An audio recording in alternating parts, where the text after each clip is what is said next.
রাসূল সমাবেশ করতেন, রাসূল সময়কে ডাকতেন, সেখানে নারীরা চেহারা খুলে রাসূলের সামনে গিয়ে বসতেন। তুমি কোথায় পাইছো দেখাও।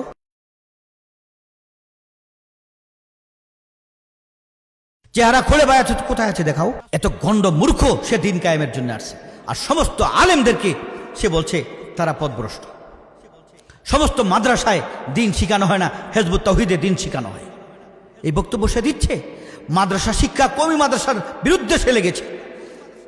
কওমি মাদ্রাসার ওলামা তলাবা যদি মাঠে নামে, তোমাকে খুঁজে পাওয়া যাবে না সেলিম, তোমার অস্তিত্ব থাকবে না সেলিম, তুমি ঠিক হয়ে যাও।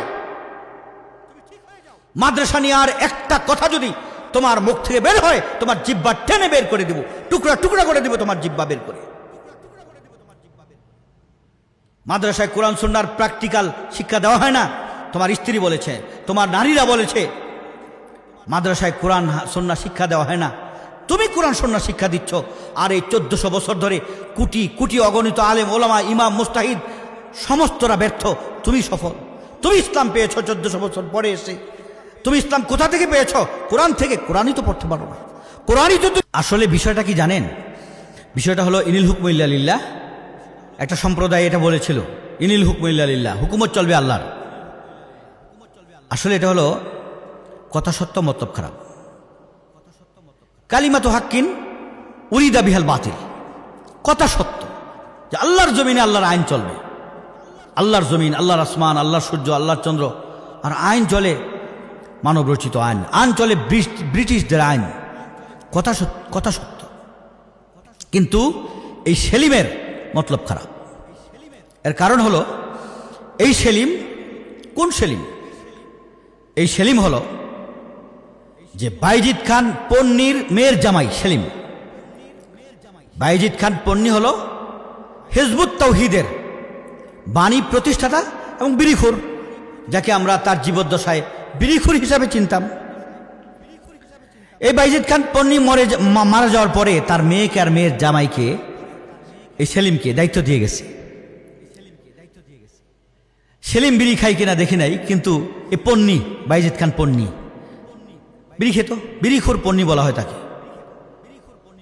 আল্লাহর রাসূল দাজ্জালের যতগুলো হাদিস বলেছেন, সে তার দাজ্জাল নামক বইয়ের মধ্যে সবগুলো হাদিসকে অস্বীকার করে সে বলেছে এই বাইজিদ খান পন্নী, এই বিড়িখোর, সে বলেছে যে এই সব হাদিস দাজ্জাল নিয়ে যা বলেছেন আল্লাহর রাসূল, এগুলো সব ইহুদিদের কর্মকাণ্ড, আসল দাজ্জাল বলতে কিছু নাই। নাউযুবিল্লাহি মিন যালিক। দাজ্জালের যে রূপরেখা আল্লাহ রাসূল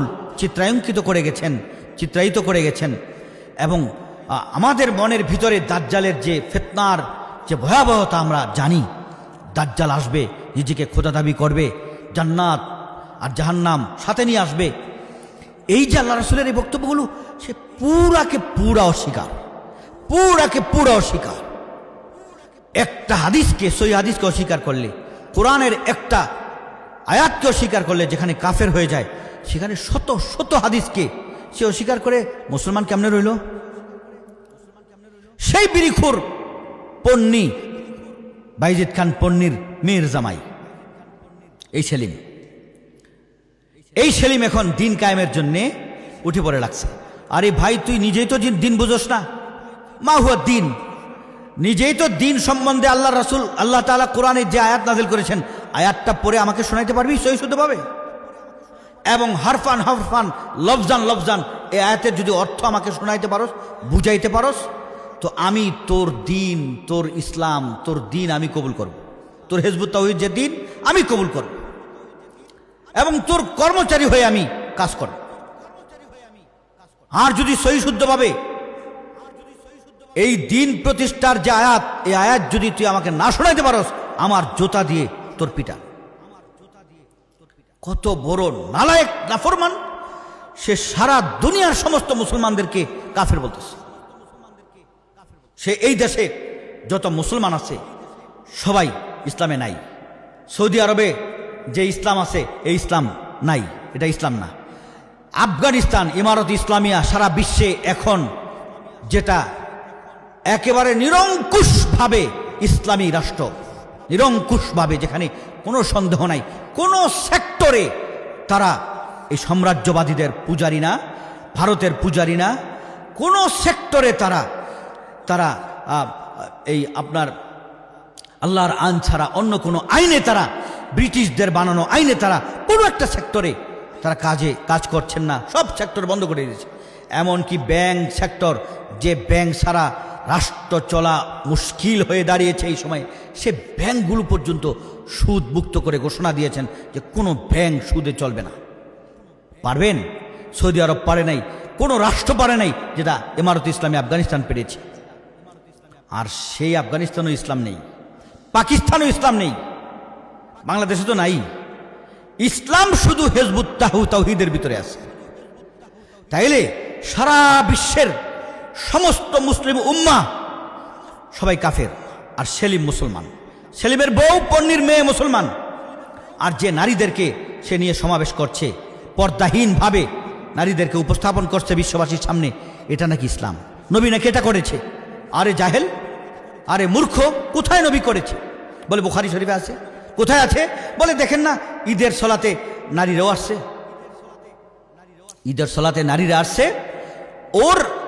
ওর কর্মী নারীদের মতো চেহারা খোলে। একটা রেফারেন্স বুখারীতে দেখাতে পারবে? কোনো হাদিসে, দুর্বল হাদিস দেখাতে পারবে যে নারীরা পর্দাহীনভাবে আসছে?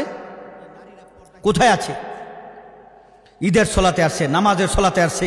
এই জাহেল যদি হাদিস পড়ত যে প্রত্যেক নামাজের জামাতে নারীরা হাজির হতো এবং পিছনে দাঁড়াতো, আর বুখারীতে তিরমিজিতে এই হাদিস তো ছাত্রদেরকে পড়ানো হয় যে সেখানে নারীরা পর্দায় চেহারা ঢেকে আসতো, সামান্য কিছু চেহারা দেখা যেত, অন্ধকারে তারা পর্দা করে এরপরে আসতো, চেহারাটা দেখা যেত যে এটা নারী না পুরুষ, চেহারাটা একটুখানি দেখা যেত।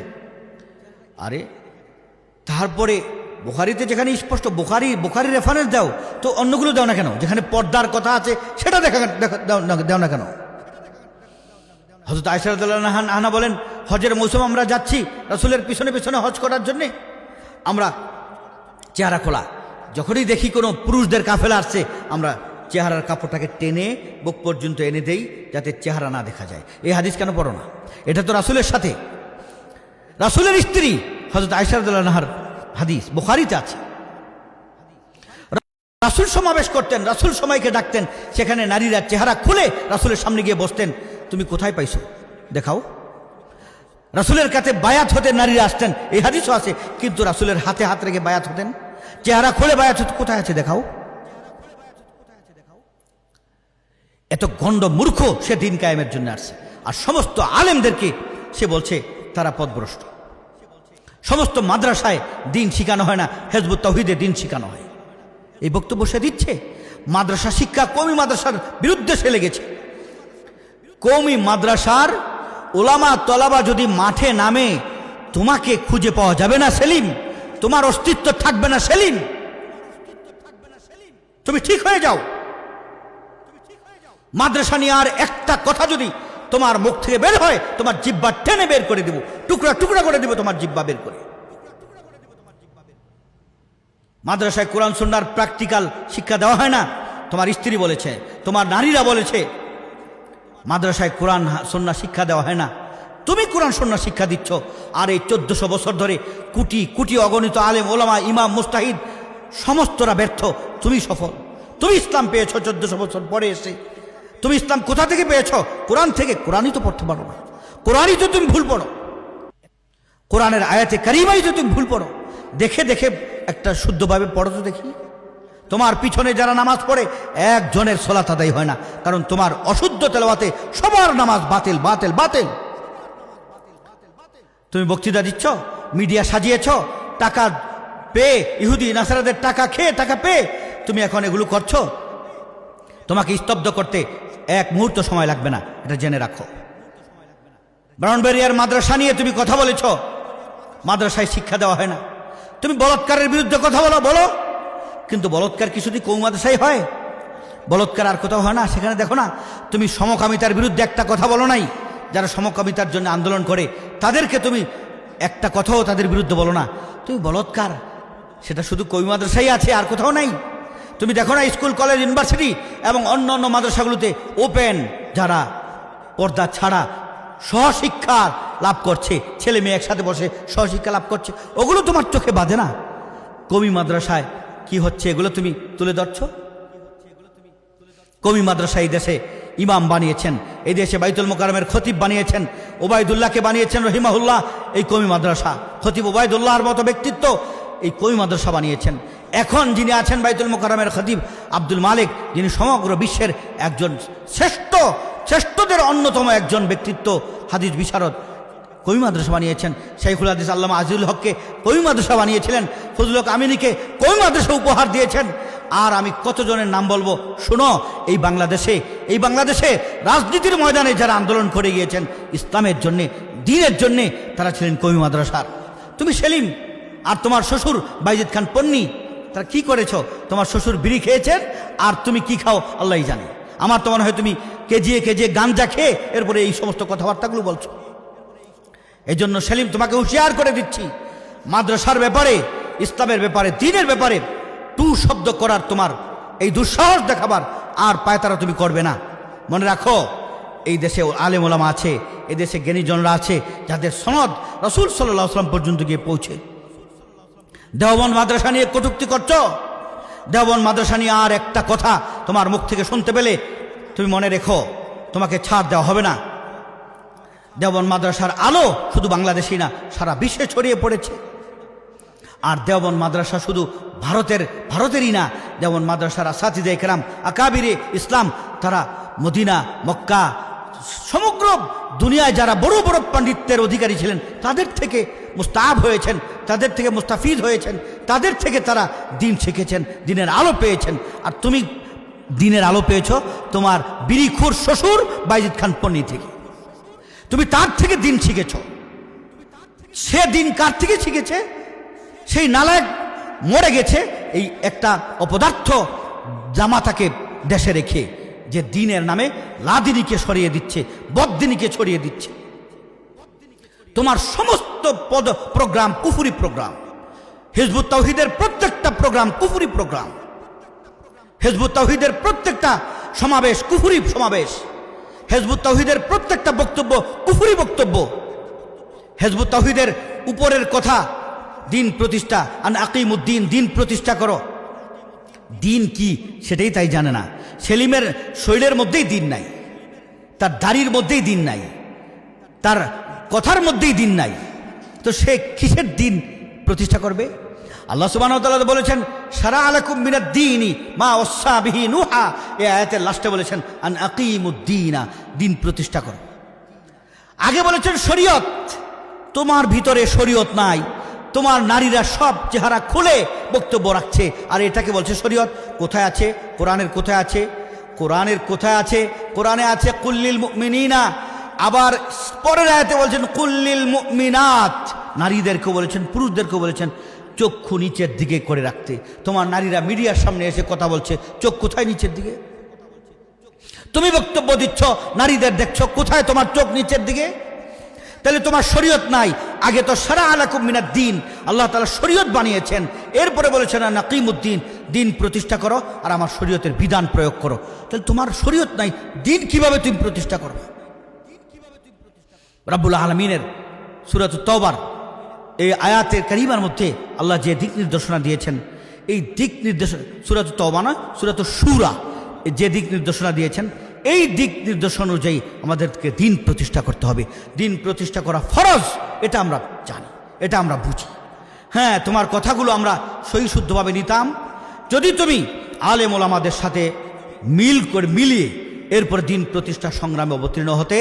তাহলে তোমার কিছু কথা ভালো কথা ছিল, যেগুলোর বাহ্যিক রূপ ভালো, জানি না এগুলোর অন্তর্নিহিত রূপ কতটা খারাপ আল্লাহ তাআলাই ভালো জানেন। কারণ তুমি বলছো মাদ্রাসায় দ্বীন নাই, মাদ্রাসায় দ্বীন নাই, কোনো ইসলামী দলের ভিতরে ইসলাম নেই, কোনো ইসলামী দল যারা দ্বীন প্রতিষ্ঠার জন্য সংগ্রাম করছে তারা দ্বীন জানে না, বুঝে না। তুমি কওমি মাদ্রাসার তলাবা ওলামায়ে কেরামদেরকে নিয়ে কটাক্ষ করেছো, দেওবন্দ নিয়ে কটাক্ষ করেছো, তো তোমার দ্বীন কোথায়? তুমি সৌদি আরবের ইসলাম নিয়ে কটাক্ষ করেছো, আফগানির ইসলাম নিয়ে কটাক্ষ করেছো, তাহলে তোমার কোরআনের দিন তোমার দিন না, তোমার দিন হলো বাইজিদ খান পন্নির দিন। ওই দিন কুফুরিতে ভরা, কারণ তোমার বাইজিদ খান পন্নির দিন আসছে সেই পাকিস্তানের খাকসার আন্দোলন থেকে। সেই পাকিস্তানের খাকসার আন্দোলনের যে আব্দুর রহিম না আব্দুল করিম আছে, এই লোককে সারা বিশ্বের সমস্ত ওলামায়ে কেরাম এক বাক্যে কাফের বলেছে। এই জন্য আমি এই দেশের মুসলিম জনসাধারণকে, মুসলমানদেরকে, এই দেশের ভাই বোনদেরকে, যুবকদেরকে আমি অনুরোধ করব, এই সেলিমের সঙ্গ ত্যাগ করে ওলামায়ে কেরামের সঙ্গ গ্রহণ করুন। এই দেশে দিন প্রতিষ্ঠার জন্যে, গণতন্ত্র নয়, আমরা খেলাফত চাই। এই দিন প্রতিষ্ঠার জন্যে অনেক ওলামায়ে কেরাম মেহনত করে যাচ্ছেন, তাদের সঙ্গ গ্রহণ করুন। আপনার ঈমান হেফাজত থাকবে, আপনার দিন হেফাজত থাকবে। আর সেলিমের ঈমান, সেলিমের দিন, এগুলো তার আসল ঈমান না, তার আসল দিন না। বাইজিদ খান পন্নির ঈমান, বাইজিদ খান পন্নির দিন। আর বাইজিদ খান পন্নি বিরিখোর, সে আসছে পাকিস্তানের সেই কাফের সংগঠন খাকসার আন্দোলন, তার থেকে। আমি বিষয়টা আপনাদেরকে তুলে ধরলাম, এবং প্রয়োজন হলে সেলিমের সাথে আমি বসেও কথা বলতে চাই। সেলিমের সাথে যে কোনো বিষয় নিয়ে আমি আলোচনায় বসতে চাই, সেলিমের সাথে যে কোনো বিষয় নিয়ে, কোরআন এবং হাদিস। তবে সেলিমের শর্ত হলো, আমার সাথে বসতে হলে সেলিমকে সহি শুদ্ধভাবে কোরআন তেলাওয়াত করতে হবে। আরে পাগল, আল্লাহ তাআলা কোরআনে কারিমে বলছেন ইয়াতলু আলাইহিম আয়াতি। এখানে আগে ইয়াতলু বলেছেন, তোমাকে কোথায় বলেছেন আগে কোরআনের জ্ঞান শিখো, এটা আগে বলেন নাই। আল্লাহ বলেছেন আগে কোরআন শিখো, তেলাওয়াত শিখো, এরপরে ওই আল্লিমুল কিতাব, এরপরে কোরআন কি বলছে, আয়াত কি বলছে সেটা শিখো, এরপরে ওই যাক্কিহিম, এরপরে তাজকিয়া নফস করো। তুমি তেলাওয়াত আগে শিখো নাই। ওমর রাদিয়াল্লাহু বলেন আসলাম না সুম্মা আল্লামনাল কোরআন, ইসলাম গ্রহণ করলাম, এরপরে আমরা কোরআন শিখতাম। আর তুমি ইসলাম গ্রহণ করেছো আজকে কত বছর হয়ে গেছে, বাইজিদ খান পন্নির হাতে ইসলাম গ্রহণ করেছো, কোরআন এখনো শিখো নাই, তোমার কিসের দিন? আগে কোরআন সহি শুদ্ধভাবে আমার সামনে তোমাকে তেলাওয়াত করতে হবে, সূরাতুল ফাতিহা তেলাওয়াত করে শোনাতে হবে। এরপরে যে আয়াত দিয়ে তুমি রেফারেন্স দিবা, ওই আয়াত সঠিকভাবে তোমাকে তেলাওয়াত করে শোনাতে হবে। এরপরে হাদিস শুদ্ধভাবে তোমাকে পড়তে হবে, তাহলে তুমি আমার সাথে বসতে পারবে। আমার সাথে যদি বসতে চাও যে কোনো বিষয় নিয়ে, আমি তোমার সাথে বসতে রাজি, এই শর্ত অনুযায়ী। না হয় তুমি তো গণ্ড মূর্খ, ইসলাম সম্বন্ধে, কোরআন সম্বন্ধে তুমি গণ্ড মূর্খ। তোমার সাথে কিসের বাহাস, তোমার সাথে কিসের বসা? তোমার আলোচনা শোনাও হারাম, তোমার আলোচনা শুনলেও গুনাহ হবে। এই জন্য এই দেশের যুবকদেরকে, এই দেশের যুবতী নারীদেরকে, মুসলিমাদেরকে, মুসলমানদেরকে আমি আহ্বান করব, বাইজিদ খান পন্নির এই দিন থেকে আপনারা বেরিয়ে আসেন, এবং সেলিমের এই ধোঁকাবাজি থেকে, সেলিমের এই প্রোপাগান্ডা থেকে, ইসলাম নিয়ে সে যে ষড়যন্ত্রে মেতে উঠেছে, এই থেকে আপনারা বেরিয়ে আসুন। এবং একজন আলেম যারা দিন প্রতিষ্ঠার জন্য সংগ্রাম করছেন, যে কোনো আলেমের পিছু আপনারা নেন, সঙ্গ গ্রহণ করুন। আল্লাহ তাআলা ঈমান হেফাজত করবেন, আমল হেফাজত করবেন, এবং ঈমানের সাথে আপনার মৃত্যু হবে। আল্লাহ তাআলা আমাদেরকে তৌফিক দান করুন। ওমা আলাইনা ইল্লাল বালাগ। আসসালামু আলাইকুম ওয়া রাহমাতুল্লাহি ওয়া বারাকাতুহু।